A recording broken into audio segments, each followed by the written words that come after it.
Welcome to Privacy Abbreviated, brought to you by BBB National Programs. And I am your host, Dona Fraser, Senior Vice President of Privacy Initiatives here at BBB National Programs.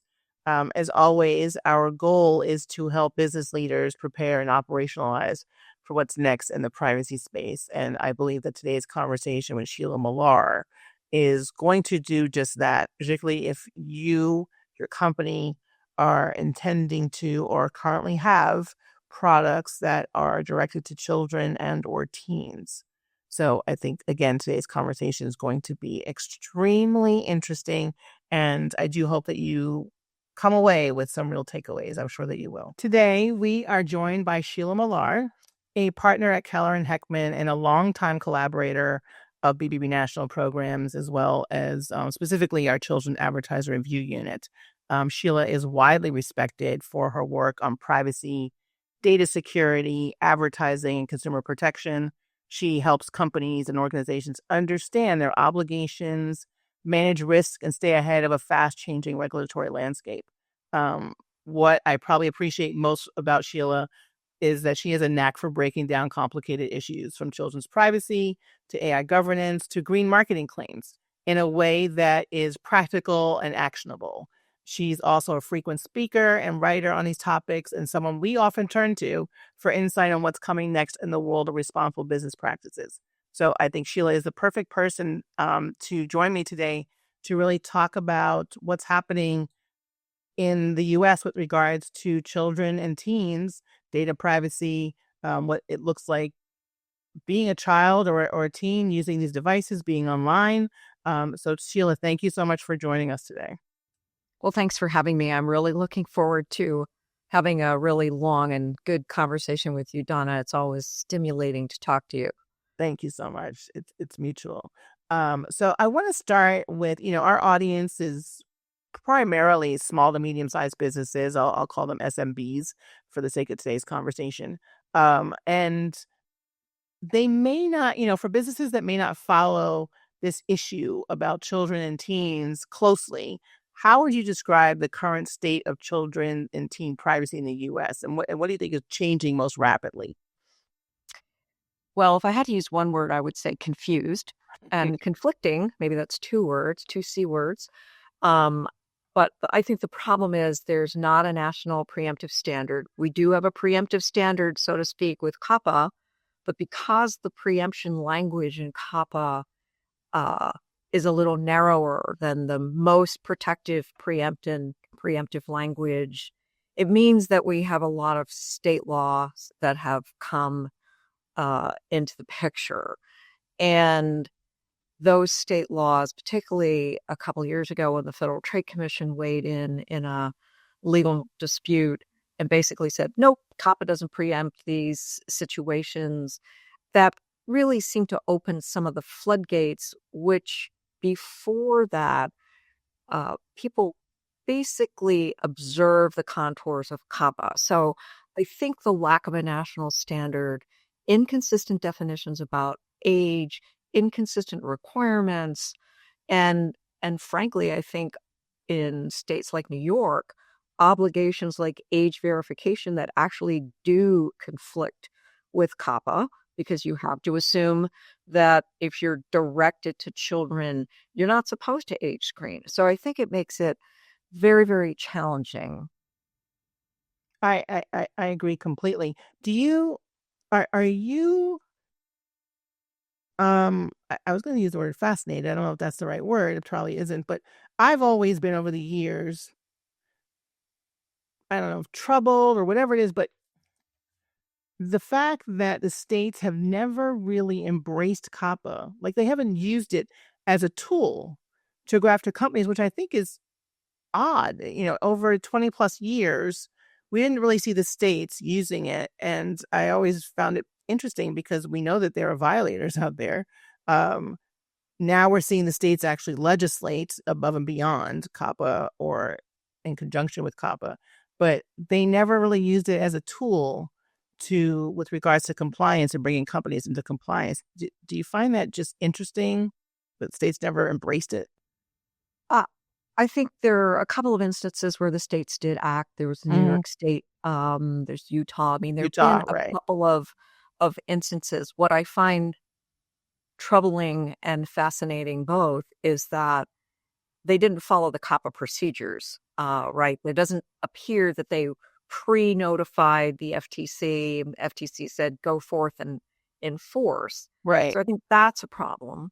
right, But it may be part of, if you think it's at the political level, what do Republicans and Democrats both care about? Kids and teens. That is one bipartisan issue that people can align on. And that's been true historically. In right, fact, if we go back to the inception of COPPA, it came into play because there was opposition to a general privacy law at the time. And basically, it's like, go ahead and regulate kids' privacy. right, The kids' industry didn't have the political strength to push back. And as you well know, the essence of COPPA actually came out of the Children's Advertising Review Unit guidelines that had been in place for a couple of years. So I think the industry was, it's pretty much what we're doing. And the idea that everybody would have to do it had some appeal. So we're in a very different landscape now, where, not just in privacy, but in a host of other areas, right, I characterize it as regulatory one-upmanship. I've got a law, like I can make a stricter law. I right, can make a right, tougher law. I can have more enforcement. I can have more bells and whistles. And we certainly see this with the state privacy laws, not just children's privacy, but that's general right, privacy law, right? It's 13, it's 14, it's right, 16, it's right, 17. It's all over the map. And I think what is challenging for businesses, especially at a time when I would say our clients are really hurting because of the tariffs, because of regulatory uncertainty. Um, and so the economy is a big driver. And I do think that this lack of consistency makes compliance so hard. It's right. hard for big companies, much less That's right. SMBs.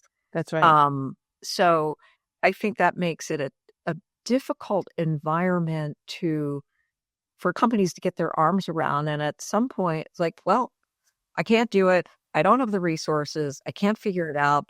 And I got to keep the lights on, right? Right, And right. so when you're trying to keep the lights on in a tough economic environment, that becomes really difficult. And I don't think that the other problem is that because COPPA derived from the KRU guidelines, there was some understanding and an ability to operationalize the requirements. With all these different state laws, I think when we work with clients, one of the challenges is they can't really operationalize it Right, because they're inconsistent. right, So, and the idea that, well, you pick the strictest requirement. Well, if you say X versus Y, I mean, they're two different letters in the alphabet. They don't mean the same thing. And right. so I think that just, potentially adds to the difficulty. Absolutely. Absolutely. The challenges, I think, for SMBs, for everybody really, are these conflicting rules and laws and guidance. And I hear you loud and clear when you talk about resources that companies have and their priorities. It's the time that we're living in is just unprecedented. Um, I think also for SMBs, they don't always understand, to your point, I just want to pull the thread on this a little bit, what their obligations may be when they're collecting data from kids or teens. So what do you think the biggest misconceptions are that they have about their obligations? Well, for some of the businesses, they have no clue, right? They don't really know at all. I think the second is the uh, the idea that COPPA sets up a framework. If you're directed to children, that's a much more understandable concept than likely to be accessed by. I mean, if I'm a an e-tailer, a big e-tailer, whether I'm a platform or a company, I'm trying to target adult purchasers. Right. I'm using behavioral advertising targeted targeting the heck out of my consumers because it's all about conversions. And so is it a platform that is likely to be accessed by a child? Maybe. I think the biggest challenge is awareness, and then resources. Resources are a huge issue. So if you are dealing with, as many companies are, the extended producer responsibility laws that are popping up all over the country. So if I'm a children's product company, I make children's apparel or toys or other types of products.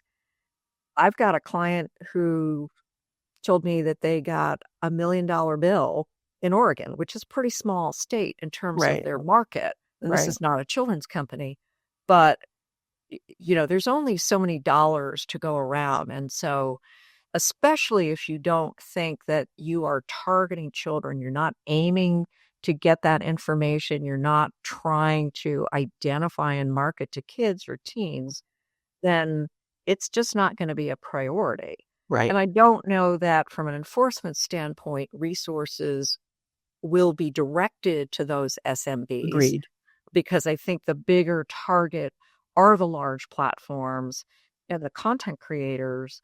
That just adds a whole different level, though, of First Amendment issues where you're talking about uh, information that could be, it's not illegal for children or teens. It's Right. maybe not the best content that you would want them to see, Right. but Inappropriate. Right. it might be inappropriate or maybe too sophisticated for them, but that's a whole other issue. And I think the SMBs by and large are not in that space, right? They're trying to launch a book or a toy or something and have a branded website or online presence where they attract those, audiences.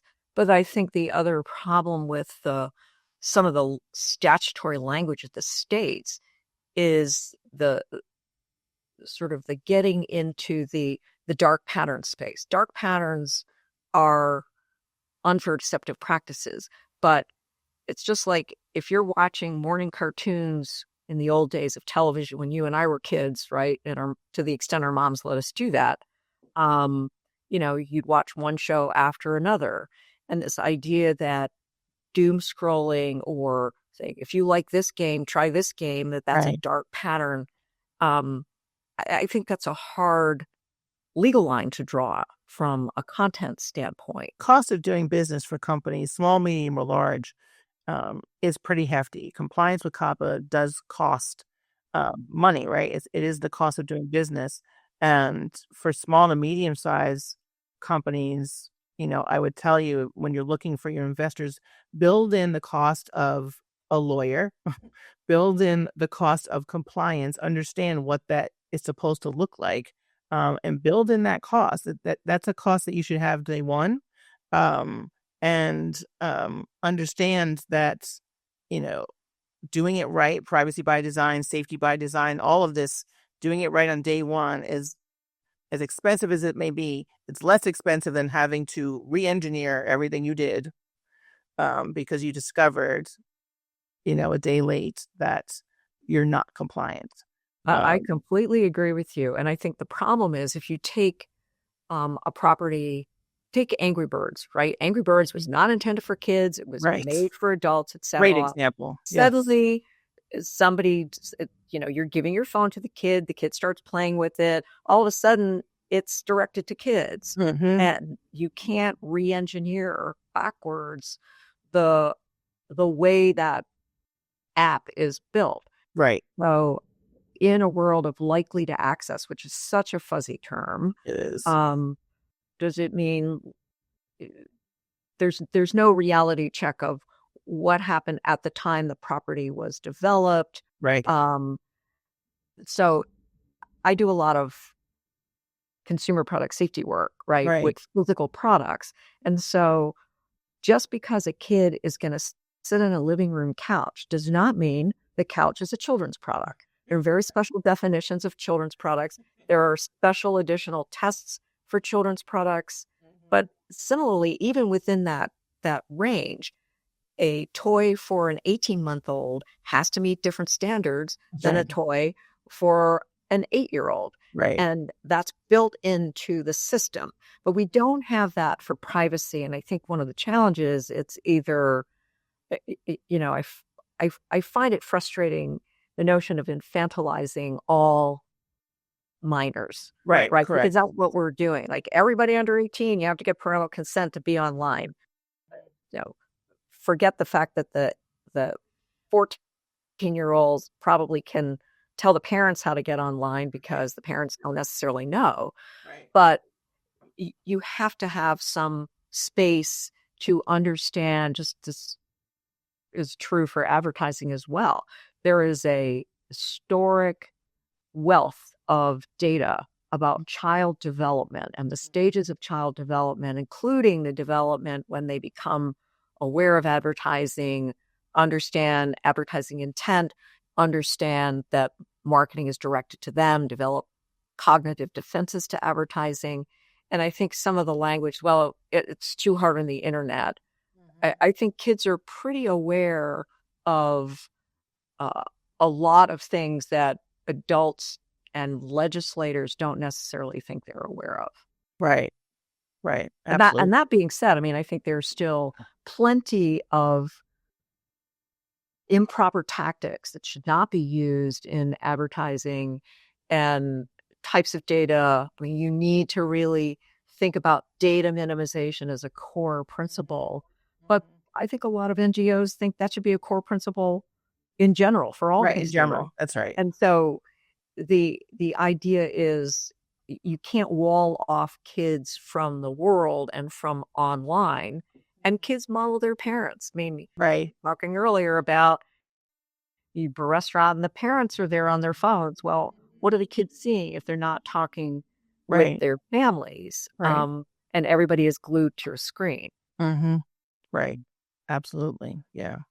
Um, I want to shift a little bit to talk about some emerging issues like AI and social media. And for businesses, these SMBs that may be relying on social media marketing or influencers, what should they know about how to responsibly reach the young audiences?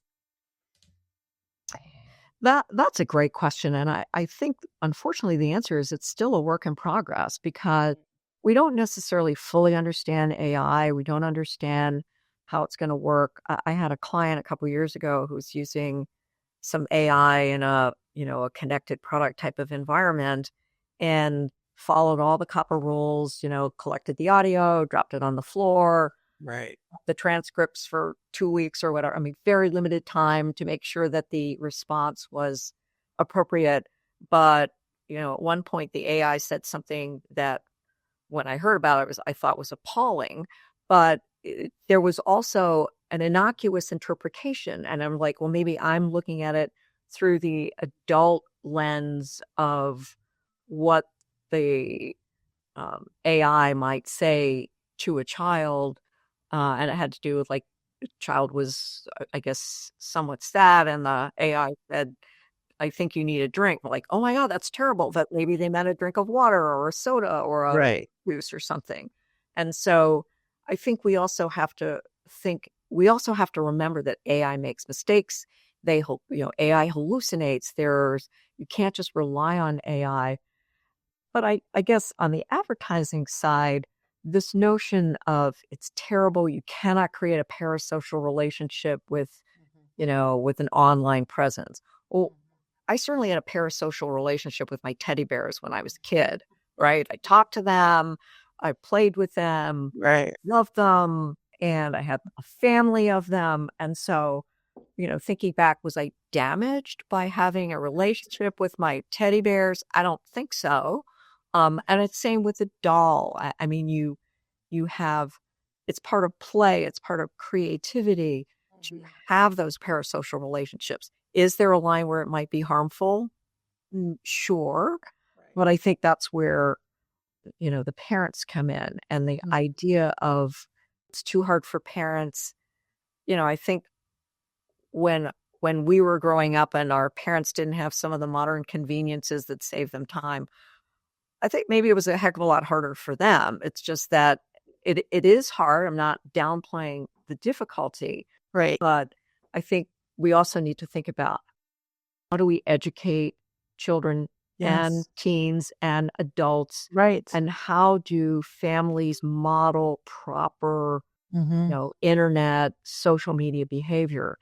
I do think that this generation of teens and kids, maybe more teens than the younger kids, under 13, maybe this generation of teens are beginning to feel like, you know what, the bullying, and some of this other online behavior is outweighing the pros of being online. I think we're beginning to see that.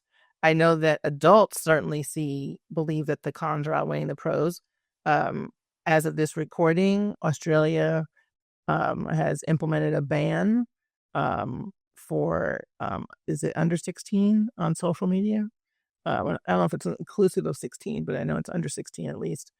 And you and I talked earlier, once you say ban to kids, you've now increased their curiosity, minimally, about, well, what are you trying to hide from us? And, their curiosity is piqued. There are a couple of states here in the US that have um, made some attempts to either limit or ban access to kids under 16 as well with regards to social media. Um, I I I don't think we have any sense of where this is gonna go. But also, how do you enforce this? What does compliance look like? How do you enforce this? And I think in Australia, they've said that parents and kids will not be fined for violating the law. It's the companies who will be fined. And I don't know what that looks like with regards to just determining who the bad actors are, and enforcing compliance. I think is going to be difficult, but I'd love to hear your thoughts on that. Yeah, I mean, I think bans are in the US, broad bans, I think, are constitutionally suspect. It's one thing if you're talking about you can't access pornography or alcoholic beverages or Right. banned products that cannot be sold to minors. But that's a very different situation than you can't access content, period. Again, the pre digital world, when we would go to the library, wander around and just find a book. And, I was pretty young when I started reading stuff. Maybe it was too advanced for me or, racy beyond my comprehension. But, nobody said, no, you can't read that book. I mean, certainly I was bringing physical books home. So my mother would look at them and, but she never said anything. She never said a word that you shouldn't read that. It was just Right. a part of your intellectual curiosity. But there are bad things, obviously, about the Mhm. internet, the bullying. And maybe I don't know if the social discourse in our country has become coarsened by the internet or vice versa. But people say things that are totally shocking, totally inappropriate. I mean, Yes. the things that you read about where kids say you're ugly, you're fat, you're stupid, you should kill yourself. Who Mhm. does that? Who goes up to Right. somebody in school and says that? I think maybe they do now. Mhm. Um, because we've given permission to do things inappropriately, in a way that is hurtful. Right. And especially with kids who don't have some of those defenses, like, okay, I may be overweight, but I'm still a good person and I'm smart and I'm funny and I'm whatever. But it's so devastating to hear those hurtful comments. And I think it is not the obligation solely of the platforms to do it, but how do we grapple with that as a country? And I think Right. the the ultimate issue is, I personally think that it will likely violate the First Amendment to Mhm. seek to completely ban kids from accessing the internet. Right. Um, Australia has, like the UK, a common law tradition of free speech, but Right. we have the First Amendment. And I think that that certainly is something that has, we've seen in the legal challenges to the state laws where NetChoice and others have had pretty good successes on challenging at least portions of these Age Appropriate Design Code Act and platform related types of big laws. Right. In your practice, are you seeing companies shifting away from creating products, more elements of products that are targeting children under 13 or teens or teens? Are businesses shying away from this space because it's so difficult? I wouldn't say they are. I think what I've seen is that I've seen companies advertising or developing products like a connected product, for example, and, doing preliminary investor videos and things like that, and showing a product that is not created with kids' privacy or teen privacy in mind, with a kid or a teen. It's like, hey, we just need dollars to invest in our. Right. Right. Don't do that. Right. Right. You really want to make sure that you understand who your target audience is. For a lot of folks, you're trying to get a business off the ground. You're trying to develop a product. And so at that level, the more people who like it and interact with it, the better off you are. But I think, and if you're in the e-commerce business, okay, so maybe I'm an e-commerce children's clothing store. You're targeting moms. Kids are not, Right. 5-year-olds are not buying clothes online, right? Right. And so because you've got kid models and kid sizes, et cetera, and nice colors that kids are does that mean you're likely to be accessed by a kid if you apply these factors? You have to apply the factors with intelligence. And I think sometimes the laws just don't match reality. Well-intentioned, but it doesn't. But again, I'm not sure that, especially if there's no content that's for kids, that you're going to be going after the kids' clothing retailer just because they're selling kids' clothing. Right. But if they're developing a game for kids, then I think that's different. But again, you find, and I think we talked about this a few years ago, at one point, I remember reading that Hello Kitty was the most popular, character for young women 18 to 24. Right. So a lot of discussion was, it's for kids. And then you turn out and you look at the actual demographics, and the bullseye target were adults, young women adults. Right. Right. Absolutely. And when we're doing COPPA compliance, or when the FTC opens an investigation, just so our listeners understand, all of that data that you're collecting about your user base matters, right? I mean, that's your evidence about who your target audience is. It may look like kids are your primary audience, but when you look behind the scenes and look at the numbers and look at your users, that's important data to have.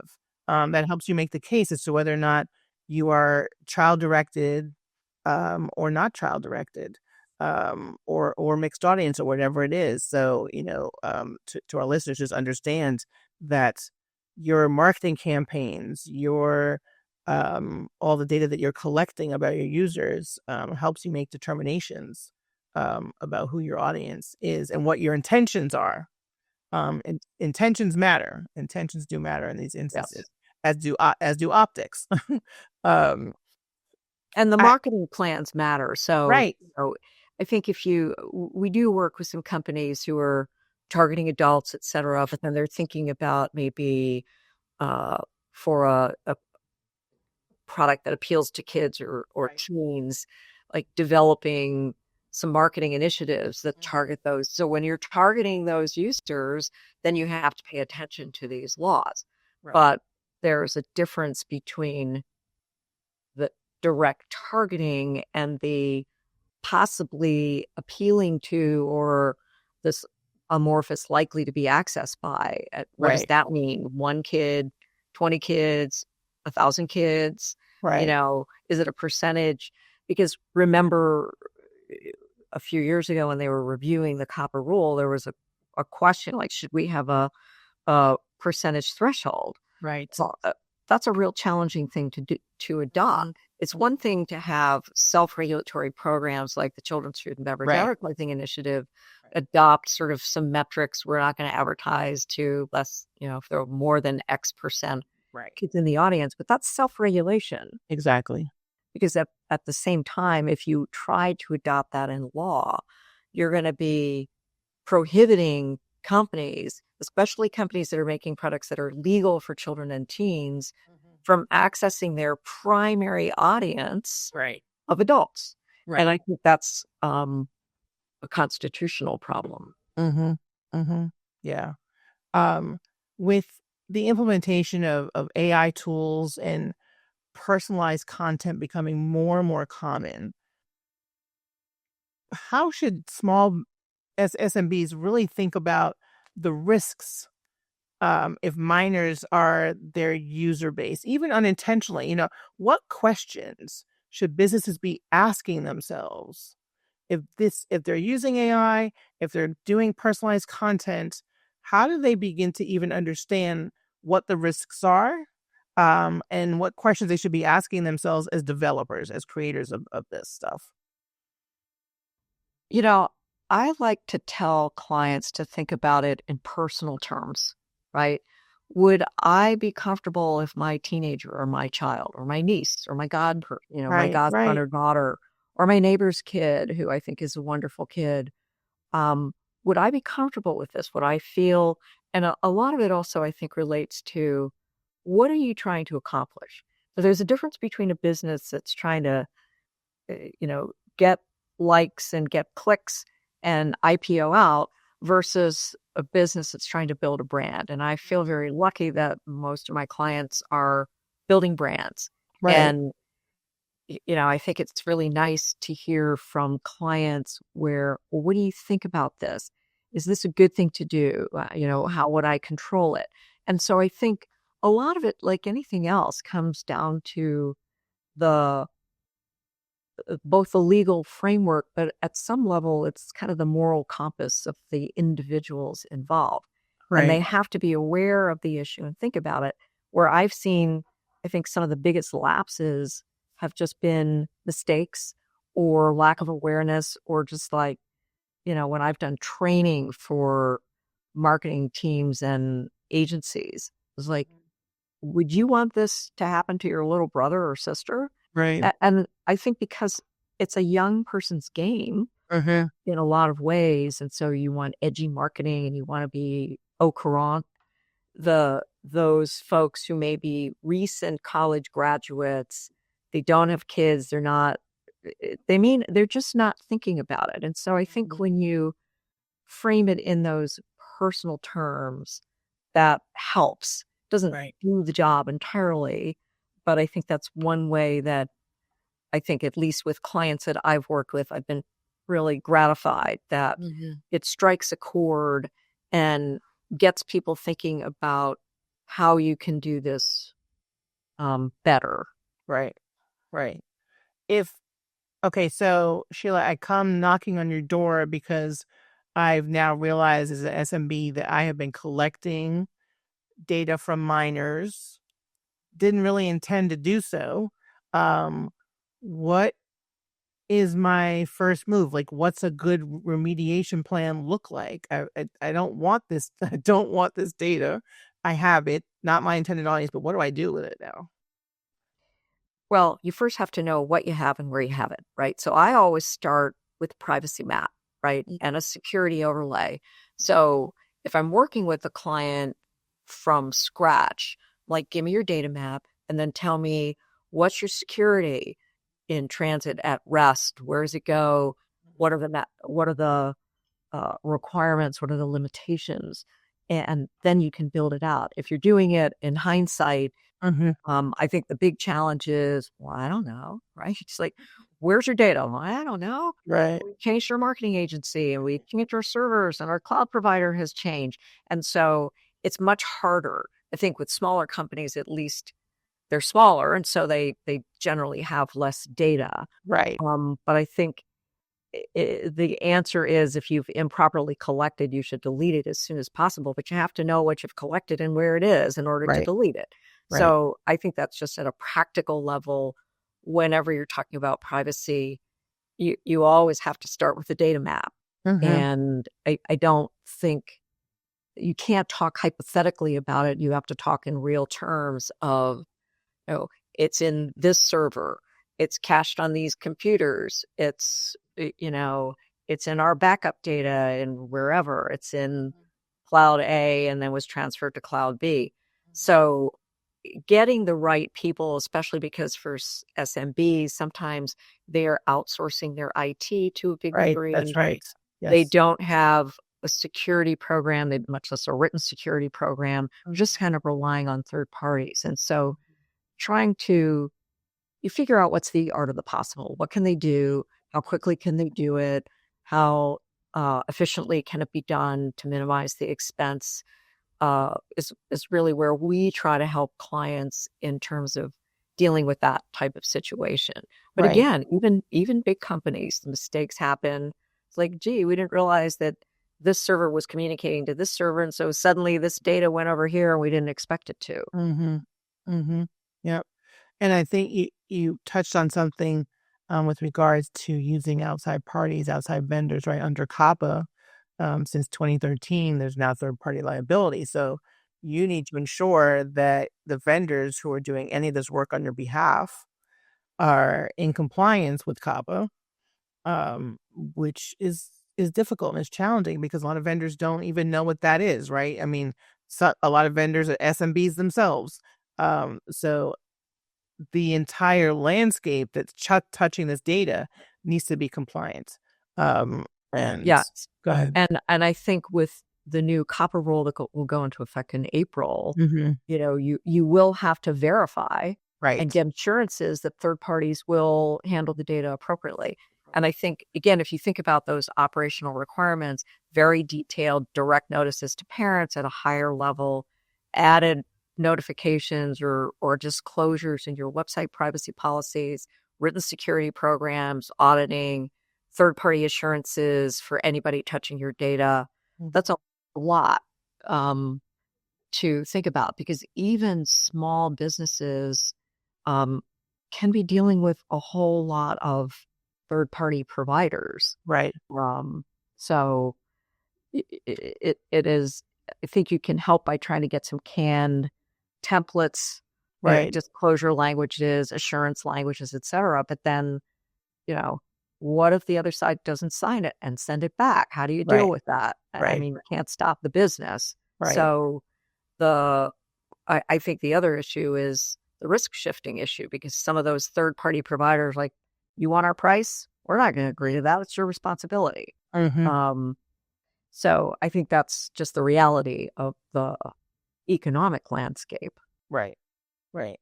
I want to go back to something you said before about your clients and the fact that you work with companies who have trust, right? Who built trust in the market and have built trust with their users, with parents. For SMBs, um, w- what advice would you give them to help them build trust? Like, are there simple, low cost steps that an SMB can take to really begin to build that trust with parents and young users?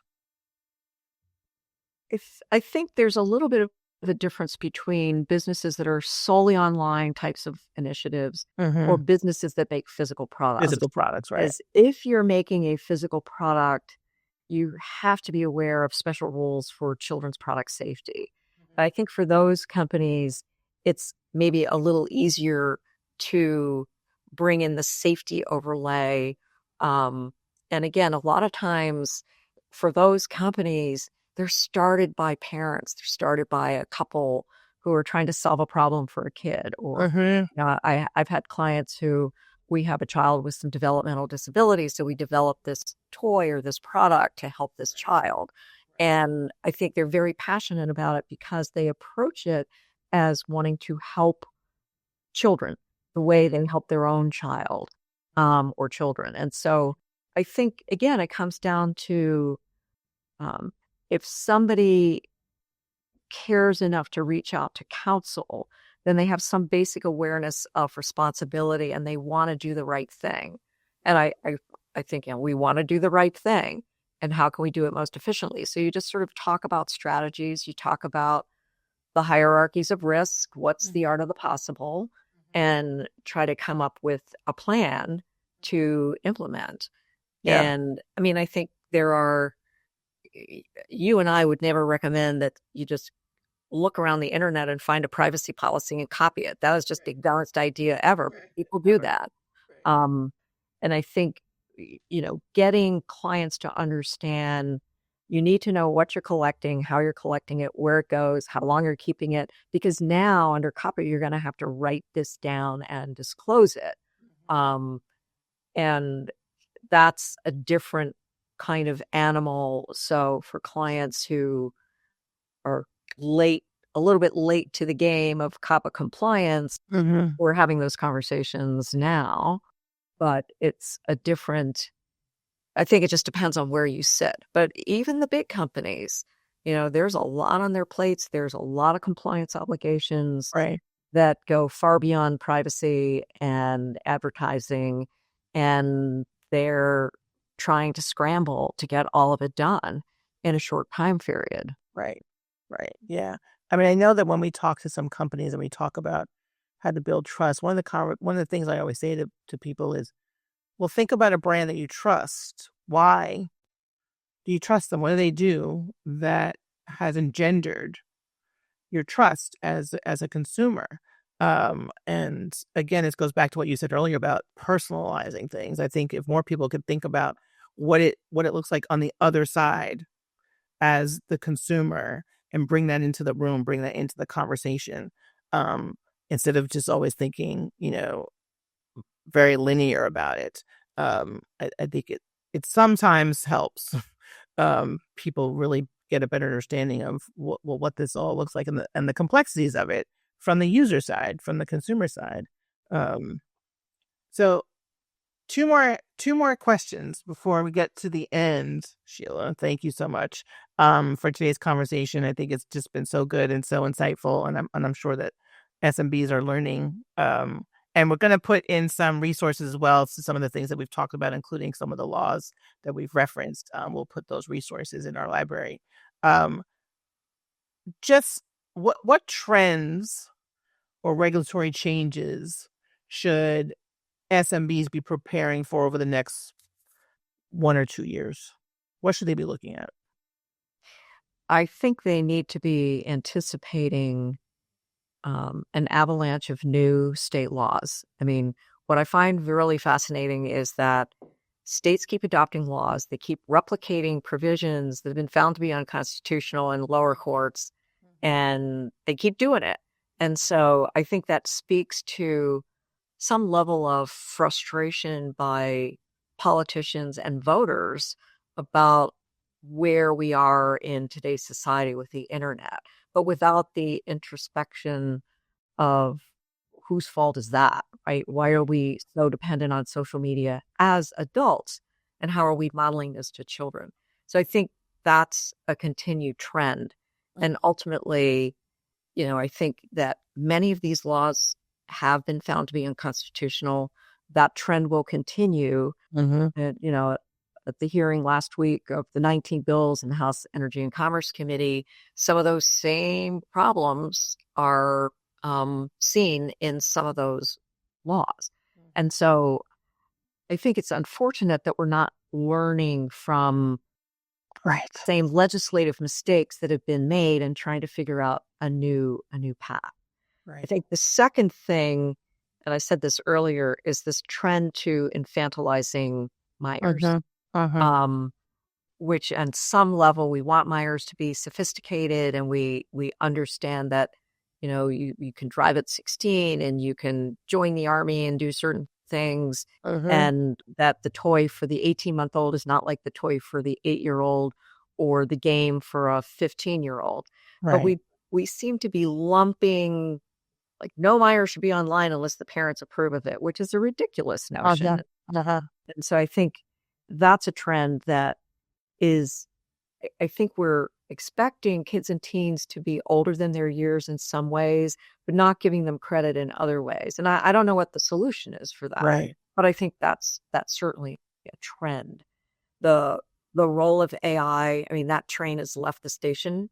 And I don't know how to, I'm mixing my metaphors here, put the genie back in the bottle. But, the AIs are getting so sophisticated so quickly that the ability to tell fake from Yes. real is Yes. getting very challenging. But also, I think we see these mistakes in the state legislation. You can't have something that will form a parasocial relationship with the child. Like, what does that even mean? What does that mean? Right. Right. Yeah, I don't even know what that means. It's sort of like if you think about adults who really identify with characters on television or in movies, whatever. That's just a human connection Right. that is made, and it helps at some level create empathy and awareness and understanding. It can be bad as well, but I don't know how you draw the line that this is good and this is bad because it's some type of content determination. Right. But I also think the liability landscape is changing. We've seen, some really big cases about addictive behavior online, really targeting the platforms more than the brands. And again, what does addiction mean? And what is, as a society, I don't think we've come to grips with who's responsible for what, how you apportion responsibility.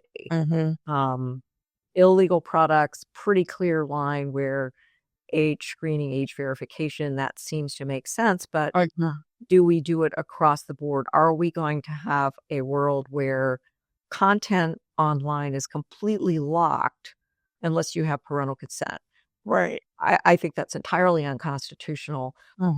Are there areas where that would be acceptable? I think there probably are. Right.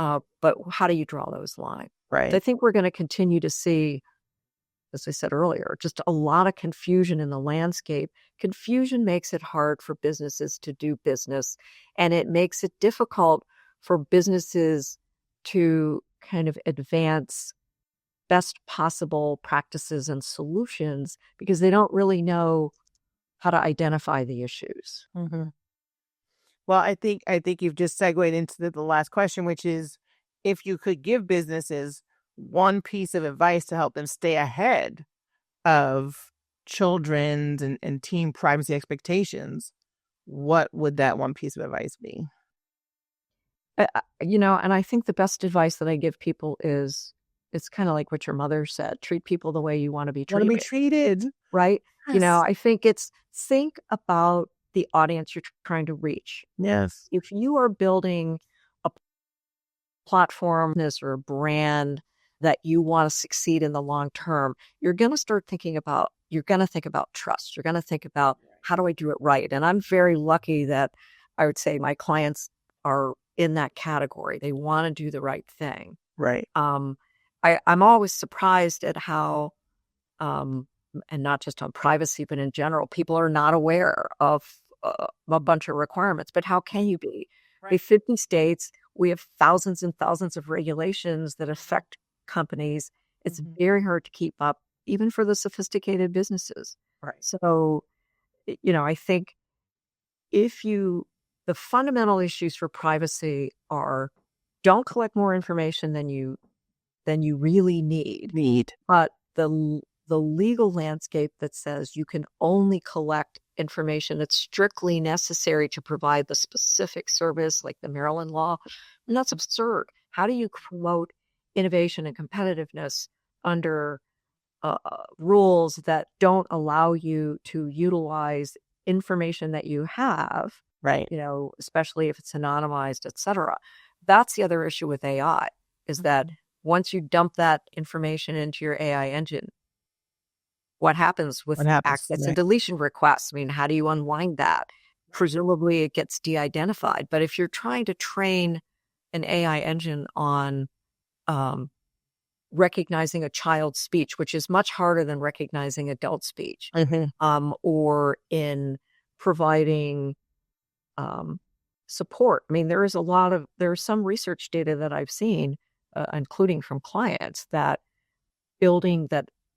children with certain types of disabilities and beyond with a robot or with Right. AI, and Right. can be therapeutic for them. And so I think we need to really think as closely about how do we balance all these and try to do right and do good. It doesn't mean that there will not be harms, because there will certainly be harms. Right. But I think if it starts with people who want to provide a great experience, a good product, and try to do their best, mistakes might happen. But I think that's the starting framework for making sure that the SMBs are trying to focus at least on the most important things that they need to do in order to be compliant and make sure that they're not harming kids, teens, and families. Absolutely. I think SMBs will succeed and grow um, through their efforts to just do the right thing. It's that's just it. Just do the right thing, and you don't always know what it is. Once you know what it is, determine that this is going to be your undertaking. This is going to be your North Star. And I agree with you. Just treat people the way you want to be treated. It's such a simple concept, and it works on almost every area of business and life. It works. Uh, so Sheila, as always, thank you so much for this conversation. Thank you for your guidance and your advice. I'm confident that SMBs have learned a lot from today's conversation. So as always, I really do appreciate your time. So thank you so much. Oh, thank you, Donna. It's been a real pleasure talking to you as always, and hope you have a great holiday. Thank you. You too. You too. Thanks for listening to us today. As always, if you missed any of our previous episodes, you can check them out at accountabilitystudios.org, Apple Podcasts, Spotify, or wherever you find your podcasts. Please be sure to leave us a review. And again, let us know what you'd like to hear next on Privacy Abbreviated.